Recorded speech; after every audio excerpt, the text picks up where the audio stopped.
ค่ะหนูชื่ออลิแปลว่าอันนี้เป็นตุ๊กตาที่ยืนตรงเต้นอันนี้ยืนเปรซนต์นะตรงนี้มันเป็นยีราฟต้องเอาอันนั้นไปดูอันนั้นแปลว่าอันนั้นเป็นสีขาวอันนี้ของพี่โบอันนี้ของหนูแปลว่าพี่โบแปลว่าพี่โบชอบสีฟูอันนู้นชอบแมวแปลว่าเฮ้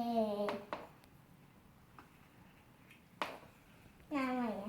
อันนี้ต่ออยู่ตรงตีนแปลว่าแม่อยู่นู่นกับปิกเกลลี่แปลว่าบ้านนี้แม่บ้านพ่ออยู่นู่น บ๊ายบายสวัสดีค่ะ